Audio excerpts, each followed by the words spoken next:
ഇച്ചായ കൊറേ നേരം ആയല്ലേ കണ്ടോണ്ടിരിക്കാന്ന് പറഞ്ഞിട്ട് എന്തുവാ ഇത് കണ്ടോണ്ടിരിക്കാ പിന്നെയൊന്നും വിളിക്കല്ലേ പേടിച്ചു മണിച്ചിത്രത്താഴ് എന്റെ പൊന്നോ ഒരു 10-25 പ്രാവശ്യം ഇച്ചായൻ ഈ സിനിമ കണ്ടിട്ടുണ്ട് ഇതിന് മാത്രം കാണാൻ ഇതിന്റെ അത് എന്തോ ഉള്ളത് എടി മണിച്ചിത്രത്താഴ് എന്നൊക്കെ പറയുന്നുണ്ടല്ലോ കൾട്ട് മൂവിയാണ് കൾട്ട് എന്ത് എത്ര തവണ കണ്ടാലും മടുക്കത്തില്ല ഇത് കാണുന്ന തോറും നമുക്ക് ഇങ്ങനെ ഗൂസ് ബംസ് വരും ശോഭന എന്തൊരു അഭിനയാടി എന്താ ഇത്ര പ്രത്യേകത എല്ലാരും അഭിനയിക്കല പോലെ തന്നെ അവരും അഭിനയിക്കണ് അത്രേ ഉള്ളു അസൂയ അസൂയ എടി എൻ്റെ ഒരു ടേക്കില് ഇന്ന് ലോകത്ത് ഈ കഥാപാത്രത്തെ അവതരിപ്പിക്കാൻ ശോഭന അല്ലാതെ വേറെ ആരുമില്ല ഇത് എൻ്റെ അഭിപ്രായം ഇതാ ഞാൻ പറഞ്ഞത് ഇച്ചായന് ഇതിനെ പറ്റിയിട്ടൊന്നും വലിയ ധാരണയില്ല അയ്യോ ഇതിനെ കുറിച്ച് വലിയ ധാരണയുള്ള കൊച്ചു പറ ഒരു അഭിനേത്രിക്ക് ഒരു കഥാപാത്രം കൊടുക്കുന്നു അവരത് അഭിനയിക്കുന്നു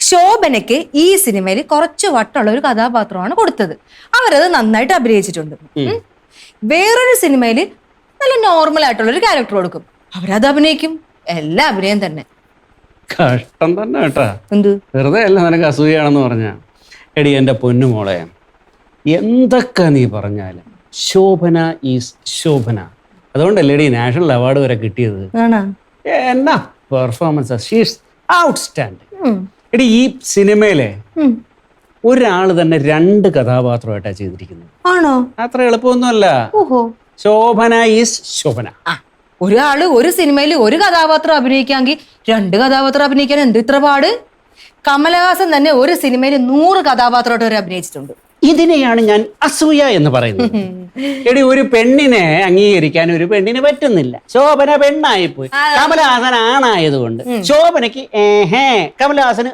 ആഹാ ഇവിടെ ആഹയോ ഏഹയോ ഒന്നുമല്ല ഞാൻ പറയുന്ന കാര്യങ്ങൾ ഇച്ചാനും മനസ്സിലാവാഞ്ഞിട്ടാണ് ഇതിപ്പോ എന്റെ കാര്യം തന്നെ നോക്കൂ +2 പഠിക്കുമ്പോഴുണ്ടല്ലോ ഞാൻ നാടകത്തിൽ എത്ര കഥാപാത്രമായിട്ട് അഭിനയിച്ചിട്ടുണ്ടെന്നറിയോ എന്തോരം സമ്മാനം എനിക്ക് കിട്ടിയിട്ടുണ്ട്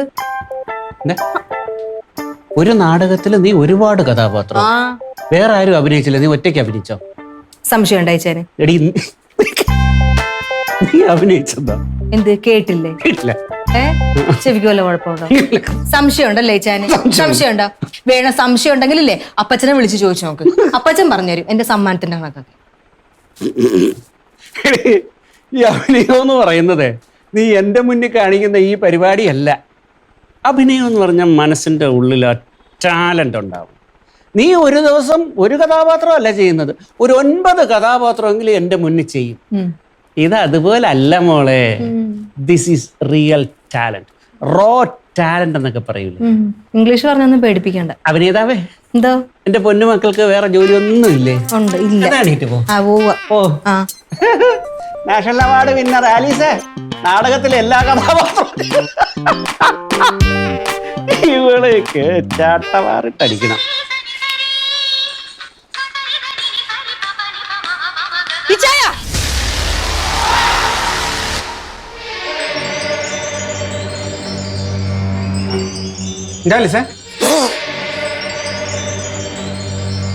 விட மாட்டேன் நீ என்ன இங்க இருந்து எங்கே போக விட மாட்டேன் அயோக்கிய நாயே உனக்கு எவ்வளவு தைரியம் இருந்தால் என் கண் முன்னாடி வந்து நிற்ப இன்னைக்கு துர்காஷ்டமி உன்னை நான் கொன்னு உன் ரத்தத்தை குடிச்சு உன் கரந்தட விடுவேன் ഗംഗെന്ന് വിളിക്കുന്ന കേട്ടോ ഗംഗെന്ന് വിളിക്കാൻ ഗംഗെന്ന് വിളിക്കുന്ന കേട്ടോ നകുലേട്ടനാ ഒരെണ്ണം ഇട്ടുതന്നോണ്ടല്ലോ എന്നെ ഓവർ അടിയത് ഇതെങ്ങാനും ഞാൻ ഷൂട്ട് ചെയ്ത് യൂട്യൂബിൽ വല്ലതും അപ്ലോഡ് ചെയ്തോണ്ടല്ലോ അവർ നിന്നെ ട്രോളി കൊല്ലും നല്ലല്ലായിരുന്നു ഈ ഓവർ ആക്ടിങ്ങിനാണോ നിനക്ക് അവാർഡ് കിട്ടിയെന്ന് പറഞ്ഞത് അവാർഡൊക്കെ കിട്ടിയിട്ടുണ്ട് അത് സത്യമായിട്ടും പറഞ്ഞതാ എന്റെ പൊന്നമ്മച്ചി എന്തുവാടി നീ 3 പ്രൈസ് കിട്ടിയിട്ടുണ്ട് എങ്ങനെ തിരിഞ്ഞതെങ്ങനെ ഒന്നുകൂടെ കാണിക്കാം ഇത് പൊന്ന് ആലീസ് എന്റെ പൊന്നു മോളെ ജീവിതത്തില് നീ അഭിനയിക്കാൻ അറിയാന്ന് മാത്രം പറയരുത് അടിച്ച നിന്നെ ഉണ്ടല്ലോ നല്ലായിരുന്നു ഇച്ചാൻ വെറുതെ പറയണതോ എടി ശോഭന മേഡം എല്ലാം കണ്ടോണ്ടല്ലോ അവർ ആത്മഹത്യ ഇല്ലെങ്കിൽ നിന്നെ വെടിവെച്ചു കൊല്ലും ചുമ്മാ പറയല്ലേ കേട്ടോ നല്ലതായിരുന്നു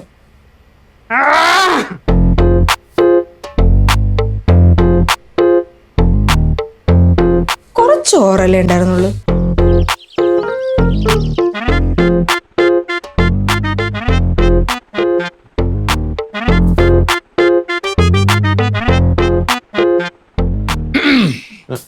ഓമനക്കുട്ട, എന്താ മാവാ? നീ അടുത്ത ദിവസം എങ്ങാനും ഡോക്ടർ ജോർജ് കുട്ടിയെ കണ്ടായിരുന്നു? ഇല്ല. എന്തുപറ്റി? കഴിഞ്ഞ 2 മാസത്തെ വാടക അയാൾ തരാനുണ്ട്. ഞാൻ വിളിച്ചിട്ട് ഫോണും എടുക്കുന്നില്ല. അത് എന്തെങ്കിലും തിരക്കിൽ പെട്ട് കാണോ മാവാ? എന്നാൽ പിന്നെ തിരക്ക് കഴിഞ്ഞിട്ട് വിളിക്കാമല്ലോ. മറന്നു പോയിട്ടുണ്ടാവോ മാവാ? അങ്ങനെ മറക്കാൻ പാടില്ലല്ലോ. കഴിഞ്ഞ മാസത്തെ വാടക തരാനുള്ള അയാളാണ്, അല്ലാതെ ഞാനല്ല. അപ്പൊ പിന്നെ അയാൾ എന്റെ ഫോൺ എടുക്കാതിരിക്കുന്നത് ധിക്കാരമല്ലേ? അമ്മാവ ആള് ജോർജ് കുട്ടിയല്ലേ? 2 ദിവസം വൈകിയായാലും അമ്മാവന്റെ പൈസ കിട്ടിയാ പോരെ? 2 അല്ല, ഇപ്പോൾ 6 ദിവസം വൈകി. ഓ പിന്നെ അമ്മാവന് ആ വാടക വാങ്ങിച്ചിട്ട് വേണമല്ലോ ഇവിടെ അരി വാങ്ങിക്കാൻ. ചുമ്മാ അരി അമ്മാവ, 2 ദിവസം കഴിയുമ്പോൾ അവൻ തരും. അങ്ങനെ തോന്നുമ്പോൾ വാടക തരാനാണെങ്കിൽ പിന്നെന്തിനാണ് എഗ്രിമെന്റ്? എഗ്രിമെന്റിൽ ഒപ്പിട്ട് കഴിഞ്ഞാൽ അതിലെ വ്യവസ്ഥകൾ പാലിക്കണം. ഒരു കാര്യം ചെയ്യാം, ഞാനൊന്ന് വിളിച്ചു നോക്കാം, എന്താ സംഭവം എന്നൊന്ന് അന്വേഷിക്കാം. നീ ചോദിക്കണ്ട, ചോദിക്കാൻ ഞാൻ ഇവിടെയുണ്ട്. അമ്മാവൻ വിളിച്ചിട്ട് ഫോൺ എടുക്കുന്നില്ലെന്നല്ലേ പറഞ്ഞത്? വിളിച്ചിട്ടല്ലേ ഫോൺ എടുക്കാത്തത്? നേരിട്ട് എന്നാ പ്രശ്നമില്ലല്ലോ. എന്തായാലും ഞാൻ അയാളെ പോയിന്ന് കാണട്ടെ. എന്തിനാണ് അമ്മാവ? അത്ര നിർബന്ധമാണെങ്കിൽ ഞാനൊന്ന് പോയി അന്വേഷിച്ചു വരാം. വേണ്ട, അയാളിലുള്ള വിശ്വാസം പോലും എനിക്ക് നിന്നിലില്ല. ഏതായാലും ഞാനൊന്ന് നേരിട്ട് പോയി അന്വേഷിച്ചിട്ട് വരാം.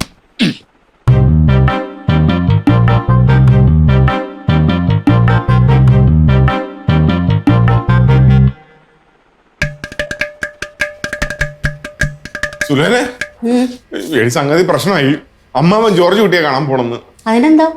അതിനെന്താ എടി, അമ്മാവൻ അവിടെ പോയ പ്രശ്നം അതെങ്ങനെ തടഞ്ഞേ പറ്റൂ. എന്ത് പ്രശ്നം? അച്ഛൻ ഇടയ്ക്കിടയ്ക്ക് അവിടെ പോകാറുള്ളതാണ്. പോയി അവിടെ എന്തെങ്കിലും കുറ്റം കണ്ടുപിടിക്കും, ജോർജ് കുട്ടിയെ വഴക്കൂറെ തിരിച്ചു പോരും. അതുപോലെയാണ് ഇത്. ഇന്ന് അമ്മാവ അവിടെ ചെന്ന് കയറി കഴിഞ്ഞാൽ ഞാൻ നാളെ ഈ വീട്ടിൽ നിന്ന് ഇറങ്ങി കൊടുക്കേണ്ടി വരും. മനസ്സിലായില്ല. എന്നെ ഇറക്കി വിടുവന്ന്. എന്തിന്? എടി, കഴിഞ്ഞ മാസത്തെ വാടക ഇതുവരെ കിട്ടിയില്ലെന്ന് പറഞ്ഞിട്ട് അത് ചോദിക്കാനാ പോകുന്നേ. അതെന്താ വാടക കിട്ടാത്തത്? ജോർജ് കുട്ടി കൃത്യം 1-ാം തീയതി വാടക തരുന്നതാണല്ലോ. ഈ മാസവും കൃത്യമായിട്ട് വാടക തന്നു 1-ാം തീയതി. അതിന് പക്ഷെ തന്നത് എൻ്റെ ചെറിയൊരു ആവശ്യം വന്നപ്പോ ഞാൻ എടുത്ത് മറിച്ച് 2-ാം തീയതി തൊട്ടിട്ട് ജോർജ് കുട്ടിയെ അമ്മാവൻ വിളിച്ചോണ്ടിരിക്കുക ഫോണില്. പിന്നെ ഞാൻ അവൻ്റെ അടുത്ത് സത്യം പറഞ്ഞുകൊണ്ട് അപ്പൊ ഇപ്പൊ അമ്മാവന്റെ ഫോണൊന്നും എടുക്കണില്ല. പക്ഷെ ഇന്ന് ഇങ്ങനെ നേരിട്ട് അവിടെ ചെന്ന് കയറി കൊടുത്ത് എല്ലാം പ്രശ്നമാവും. ഞാൻ വാടക വാങ്ങി നിറഞ്ഞു കഴിഞ്ഞാൽ തിരിച്ച് ഇവിടെ വന്നിട്ട് യുദ്ധം നടക്കും. എന്നെ ഇവിടെ നിന്ന് ഇറക്കി വിടുകയും ചെയ്യും. എടി, എന്തെങ്കിലും ഒരു മാർഗം പറ. എന്നോട് പറയാതെ ചെയ്ത തോന്നിവാസമല്ലേ? ഒറ്റയ്ക്ക് ആലോചിച്ചങ്ങ് പരിഹരിച്ചാൽ മതി. അങ്ങനെ പറഞ്ഞ എന്നെ കൈവിടല്ലേ? എന്തെങ്കിലും ഒരു വഴി പറഞ്ഞാ. ഞാനെന്ത് പറയാ? നിങ്ങളൊരു കാര്യം ചെയ്യ, ജോർജ് കുട്ടിയെ വിളിക്ക്, എന്നിട്ട് പറ അച്ഛൻ്റെ അടുത്ത് വാടക തന്നില്ല എന്ന്. അങ്ങനെ പറഞ്ഞു കഴിഞ്ഞാ നിങ്ങൾ എന്ത് ന്യായം പറഞ്ഞാണ് വാടക മുടക്കുന്നത് എന്ന് പറഞ്ഞ് നിന്റെ അച്ഛൻ പോയി വഴക്കുണ്ടാക്കൂലേ അവിടെ? ഇതിപ്പോ എന്നോട് പറഞ്ഞിട്ട് കാര്യമില്ല. ഇത് എന്റെ കയ്യിൽ ഒതുങ്ങുന്ന പ്രശ്നമല്ല. ബെസ്റ്റ്. നിന്റെ കൈ കൊണ്ട് ഒതുങ്ങിയില്ലെങ്കിൽ നിന്റെ അച്ഛന്റെ കൈ കൊണ്ട് ഞാൻ ഇന്ന് ഒതുങ്ങും. ഈശ്വര, ഇതിപ്പോ എന്തോ ചെയ്യും?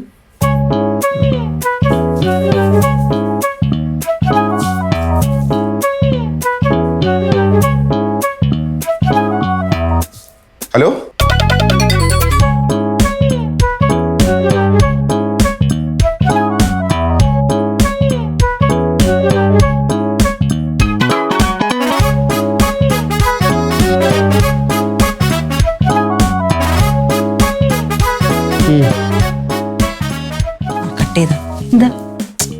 ഓമനക്കുട്ടനാ വിളിച്ചത്. കഴിഞ്ഞ മാസത്തെ വാടക ലംബോദരൻ മാഷിന്റെ കയ്യിൽ കൊടുത്തില്ല. ലംബോദരൻ മാഷിന് കൊടുക്കുന്നതിന്റെ തലേ ദിവസം ഓമനക്കുട്ടൻ വിളിച്ചിട്ട് പറഞ്ഞു അവനെന്തോ കാശിന് അത്യാവശ്യമുണ്ട്, ആ കാശ് അവന് കൊടുക്ക്, ലംബോദരൻ മാഷിനോട് പറയാന്നാ പറഞ്ഞത്. അവൻ പറഞ്ഞിട്ടില്ല. അപ്പൊ ലംബോദരൻ മാഷ് വാടക കിട്ടിയില്ല എന്ന് പറഞ്ഞ അവിടെ ഭയങ്കര ബഹളം, എങ്ങോട്ട് പോന്നിട്ടുണ്ടോ? അതിന് ഇച്ചാനെന്തിനാ പേടിക്കുന്നത്? മാഷിനോടുള്ള കാര്യം പറഞ്ഞാ പോരെ? കാശ് വാങ്ങിച്ചത് അങ്ങയുടെ മരുമോനല്ലേ? അത് അവിടെ പ്രശ്നമാവൂലേ? അങ്ങനെ പറഞ്ഞില്ലെങ്കിലേ ഇവിടെ പ്രശ്നമാകും. അതിലും നല്ലത് അവിടെ പ്രശ്നമാവുന്നതല്ലേ. അവരായി അവരുടെ പാടായി. ഓ,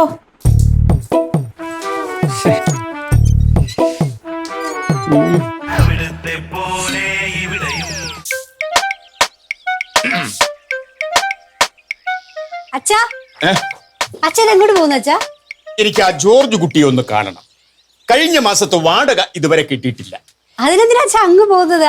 ഒന്ന് ഫോൺ ചെയ്താ പോരെ? ഫോൺ ചെയ്തു, പക്ഷെ അയാൾ ഫോൺ എടുക്കുന്നില്ല. അപ്പൊ തിരിച്ചു വിളിക്കുമായിരിക്കും. നിസ്സാര കാര്യത്തിന് അവിടെ പോകുന്ന മോശമല്ലേ അച്ഛാ? അതെങ്ങനെ മോശമാകും? എല്ലാ മാസവും 1-ാം തീയതി കൃത്യമായി തന്നുകൊണ്ടിരുന്ന വാടക തന്നില്ല എന്ന് മാത്രമല്ല, അത് ചോദിക്കാൻ വേണ്ടി വിളിച്ചപ്പോ അയാൾ ഫോൺ എടുക്കുന്നില്ല. അയാളുടെ തരികിട പരിപാടി എന്റെ അടുത്ത് നടക്കില്ലെന്ന് എനിക്ക് അയാളുടെ മുഖത്ത് നോക്കി പറയണം. അയ്യോ, അതൊക്കെ മോശം അച്ഛാ. ജോർജ് കുട്ടി പൈസ തരും. എപ്പോഴെങ്കിലും തന്നിട്ട് കാര്യമുണ്ടോ? ഇപ്പൊ ഞാനിത് ക്ഷമിച്ചാൽ അടുത്ത മാസവും അയാൾ അത് തന്നെ ആവർത്തിക്കും. അത് ആലീസിന് എന്തോ സുഖമില്ലോ എന്ന് പറഞ്ഞു. അതിന്റെ തിരക്കായിരിക്കും.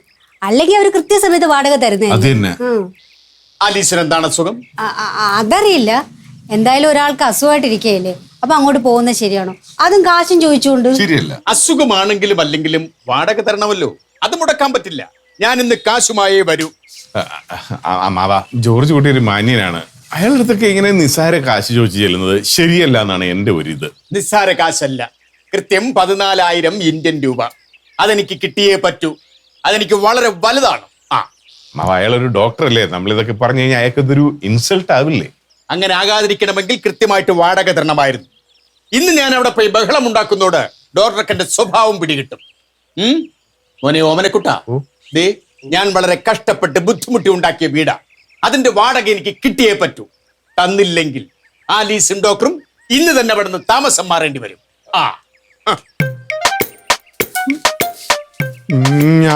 ഞാൻ പെട്ട് ഇനി എന്ത് ചെയ്യും? ചെയ്യുമ്പോഴേ ആലോചിക്കണോ? ഞാൻ ആലീസിന് അസുഖമാണെന്ന് കള്ളം പറയാൻ ചെയ്തു. ഇനിയിപ്പൊ അച്ഛൻ അവിടെ ചില ആലീസിന് അസുഖമില്ലെന്ന് പറഞ്ഞാൽ ഞാനും ഈ കേസിൽ പെട്ടു.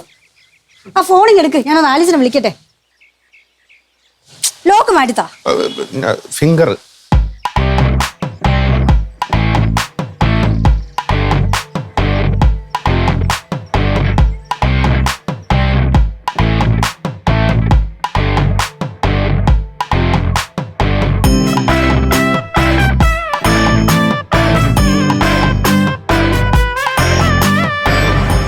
ഇച്ചായ, സുലോചന വിളിച്ചിട്ടുണ്ടായിരുന്നു. ആ ലംബോദരൻ മാഷ് ഇങ്ങോട്ട് പോന്നിട്ടുണ്ടെന്ന്. ഇനിയിപ്പോ എന്ത് ചെയ്യും? ഓമനക്കുട്ടൻ സാറാണെങ്കിൽ അവിടെ പേടിച്ച് കറച്ചിരിക്കുകയെന്ന്. അവരങ്ങനെ അവിടെ പിടിച്ചു നിർത്താനായിട്ട് എന്തൊക്കെയൊക്കെ പറഞ്ഞു, പക്ഷെ കേട്ടില്ല. എനിക്ക് വയ്യാന്ന് വരെ പറഞ്ഞെന്ന്. ഇപ്പൊ ഒരു കാര്യം ചെയ്യാം. ലംബോദരൻ മാഷ് വരുമ്പോ വാടക കാശാണെന്ന് പറഞ്ഞിട്ട് ആ കാശ് അങ്ങ് കൊടുത്തേക്കാം. പിന്നെ ഓമനക്കുട്ടൻ്റെ നിന്ന് വാങ്ങിച്ചോളാം. നന്നായിപ്പോയി, അത് കിട്ടിയത് തന്നെ. ഇല്ലാതെ എന്ത് ചെയ്യാനടി? വാടക ലംബോദരൻ മാഷിന് കൊടുക്കാം എന്നായിരുന്നു വ്യവസ്ഥ. വാക്ക് വ്യത്യാസം വരുത്തിയ ഞാനല്ലേ. അടുത്ത് ഓമനക്കുട്ടൻ്റെ കയ്യിൽ എന്തിനു കൊടുത്തു എന്ന് മാഷ് എന്നോട് ചോദിച്ചാൽ അത് നാണക്കേടല്ലേ അടി? താമസിച്ചു എന്ന് എന്തെങ്കിലും ഒരു റീസൺ പറഞ്ഞിട്ടേ ആ കാശകം കൊടുക്കാം. ബാക്കിയുള്ള പിന്നെ നോക്കാന്നേ. വന്നോന്ന് തോന്നുന്നു. ഞാനൊന്ന് ഡീൽ ചെയ്യട്ടെ.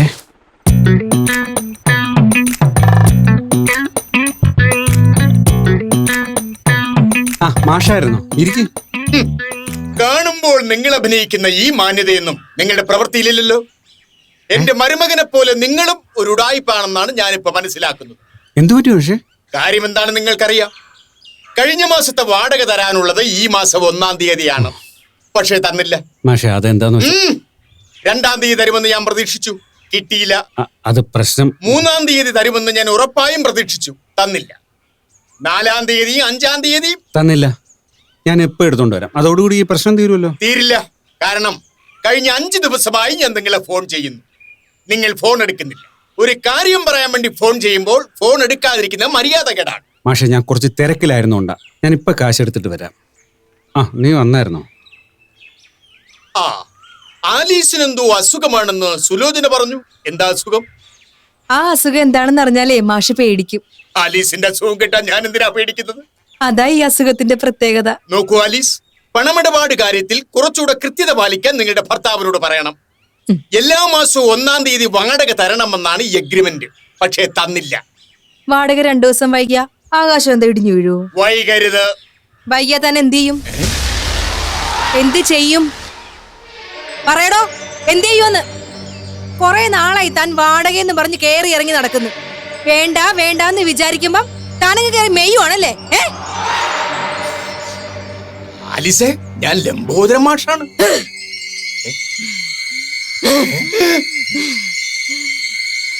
താന്റെ കണ്ണിലോട്ടൊന്ന് സൂക്ഷിച്ചു നോക്കേ.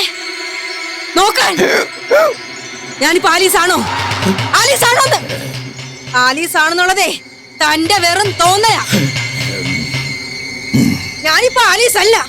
മനസ്സിലായോ ഞാൻ ആരാണെന്ന്? എനിക്ക് പേടിയാവുന്നു. എന്റെ അസുഖം എന്താണെന്ന് പറഞ്ഞാ തനിക്ക് പേടി ഉണ്ടാവത്തില്ലെന്നല്ലേ താൻ പറഞ്ഞത്? ഇപ്പൊ മനസ്സിലായോ എന്റെ അസുഖം എന്താണെന്ന്? ഇനി വാടകയെന്നും പറഞ്ഞോണ്ട് ഇവിടെ കേറി ഇറങ്ങിയ ഉന്നെ ഞാൻ കൊന്ന് ഉൻ രക്തത്തെ കുളിപ്പേൻ. പുരിഞ്ചിതാ, ഇതേത് ഭാഷ? അയോഗ്യ നായേ, ഉനക്ക് എവ്വളോ ധൈര്യം இருந்தா എൻ കൺ മുന്നാടി വന്ന് നിപ്പേ. ഇന്നേക്ക് ദുർഗാഷ്ടമി.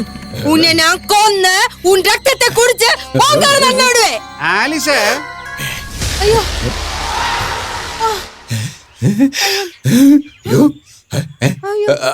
മാഷേ. എന്താ എന്താ എന്താ എന്താ ആലീസ്? എന്താ? മാഷേ ഞാനിപ്പോ വല്ലതും പറഞ്ഞ മാഷേ? ഞാനിപ്പോ എന്തോ പറഞ്ഞില്ലേ മാഷേ? ആലിസേ, എന്നാടി നീ ചായ എടുക്ക്. മാഷ് വന്നിട്ട് എത്ര നേരമായി? അയ്യോ ചായ, അയ്യോ ശരിയാ, ചായ തന്നില്ലല്ലേ മാഷിന്? വേണം മാഷ് ചായ ചായ കുടിച്ചിട്ട് പോയാ മതി. എന്തുവാടി നീ എന്താ മുടിയൊക്കെ കഴിച്ചിട്ട് പ്രാന്തിയെ പോലെ? ഡോക്ടറെ, ആ കുട്ടിക്ക് എന്താ അസുഖം? അത് പിന്നെ അത്ര സീരിയസ് ആയിട്ടുള്ള അസുഖമൊന്നുമല്ല, ചെറിയൊരു അസുഖം. എന്റെ പൊന്നു ഡോക്ടറെ, ഡോക്ടർ സൂക്ഷിക്കണം. ദാ കാശ്. ഇത് എത്രയുണ്ട്? 14,000 രൂപ. പോരാ, അതല്ലേ വാടക? കഴിഞ്ഞ ഒരാഴ്ചത്തെ പലിശ കൂടി എനിക്ക് കിട്ടണം. പലിശ? ഇത് ഞാൻ ബാങ്കിൽ ഇട്ടിരുന്നെങ്കിൽ എനിക്ക് പലിശ കിട്ടുമായിരുന്നു. എത്ര രൂപയാ പലിശ? 14,000 രൂപയ്ക്ക് 7 ദിവസത്തേക്ക് 23 രൂപ 50 പൈസ. ആ തരാം, ഇത് പിടിച്ചു. ഇല്ല, അതുകൂടി ചേർത്തേ ഞാനിത് വാങ്ങൂ. കാരണം പിന്നെ നിങ്ങൾ എനിക്ക് തന്നില്ലെങ്കിലോ? അപ്പൊ 14,023 രൂപ 50 പൈസ അല്ലേ? ആ എടുത്തിട്ട് വാ. ലംബോദരനോട് ആ ഉടായിപ്പ്.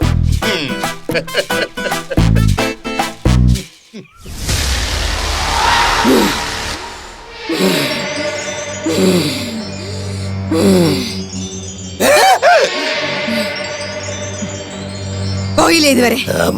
പോയില്ല. എന്താ പോവാത്തെ? പോവാ. എന്താ പോ. ഡോക്ടറെ കണ്ടിട്ട് പോ. ഡോക്ടർ വന്നില്ലെങ്കിലോ? വലയിലും പോവും. എന്നാ പോ. പോവാ. ഇനി വാടകയെന്നും പറഞ്ഞോണ്ട് ഇവിടെ കേറി ഇറങ്ങിയ ഇല്ല, വിവരം അറിയും, വിവരം. ആയിക്കോട്ടെ. എന്നാ ചെല്ലി ഇവിടെ നിന്ന് കറങ്ങാതെ പോവാ. പോ. പോയി. യോ യോ യോ.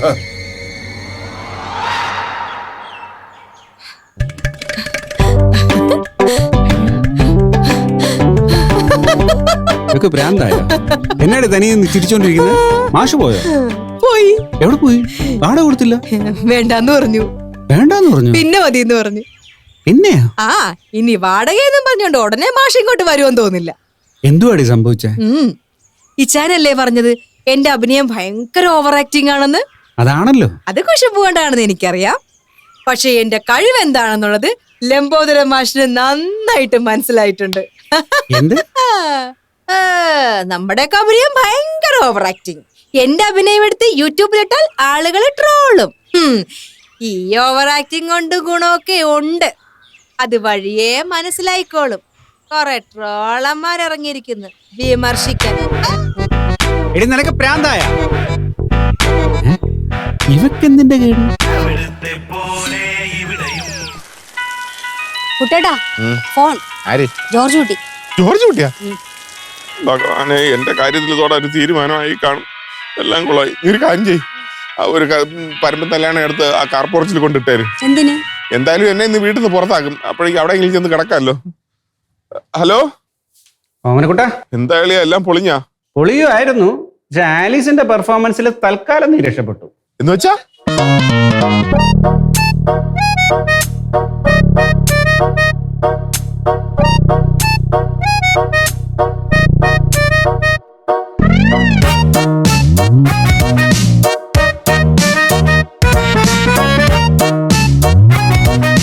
ശരി ജോർജ് കുട്ടി. എന്തേ കുട്ടേട്ടാ? ഒന്നും സംഭവിച്ചില്ല. ആലീസ് എന്നെ രക്ഷിച്ചു. എന്ന് വെച്ചാ? അതൊക്കെ ഉണ്ട്, കുറെ പറയാനുണ്ട്, പിന്നെ പറഞ്ഞുതരാം. ദേ അച്ഛൻ വരുന്നുണ്ടേ. ആ വരവ് കണ്ടലര കലിപ്പിലാണ്. ഇന്ന് കുട്ടേട്ട മിക്കവാറും ചീത്തവിളി കേൾക്കും. ഒരു കലിപ്പുമില്ല, ഒരു ചീത്തവിളി ഞാൻ കേൾക്കാനും പോണില്ല. കണ്ടോ മാ, ജോർജ് കുട്ടിയുടെ വീട്ടിൽ പോയായിരുന്നു? പോയിരുന്നു. എന്നിട്ട് വാടക കിട്ടിയോ? കിട്ടി കാണും, കണ്ടാൽ അറിയാം നന്നായിട്ട് കിട്ടിയിട്ടുണ്ടെന്ന്. വാടക കിട്ടുമായിരുന്നു. ഞാൻ ആലോചിച്ചപ്പോ നമ്മൾ എന്തിനാ വെറുതെ ധൃതി പിടിക്കുന്നത്? ഒന്നുമില്ലെങ്കിലും അയാൾ ഒരു ഡോക്ടറല്ലേ. എനിക്കാണെങ്കിൽ ഇപ്പൊ കാശിന് വലിയ അത്യാവശ്യമില്ല. വാടക സൗകര്യം പോലെ തന്നാ മതി എന്ന് ഞാൻ അയാളോട് പറഞ്ഞു. പോകുമ്പോ അച്ഛൻ അങ്ങനെയൊന്നും അല്ലല്ലോ പറഞ്ഞത്. പക്ഷെ ആ തീരുമാനം എനിക്ക് മാറ്റേണ്ടി വന്നു. അതെന്താ? അപകടങ്ങൾ എന്തിനാ ക്ഷണിച്ചു വരുത്തുന്നത്? എന്ത് അപകടം? അല്ല, നമ്മൾ പ്രതീക്ഷിക്കാതെയാണല്ലോ ഒരു അപകടങ്ങൾ വന്ന് ചേരുന്നത്. ഇത്തവണ ഭാഗ്യം കൊണ്ട് അതിൽ നിന്ന് രക്ഷപ്പെട്ടു. അപ്പൊ പിന്നെ വാടകയോ? വാടക കിട്ടും, അയാൾ തരും. നല്ല മനുഷ്യനാ. എന്താ കുട്ടിയുടെ സംഭവിച്ചത്? അതൊക്കെ പറയാം. എന്തായാലും ഇനി കൂടെ ജോർജ് കുട്ടിയുടെ വീട്ടിൽ തള്ളിക്കൊണ്ട് ചെല്ലത്തില്ല. ആലീസ് ഒരു സംഭവം തന്നെ.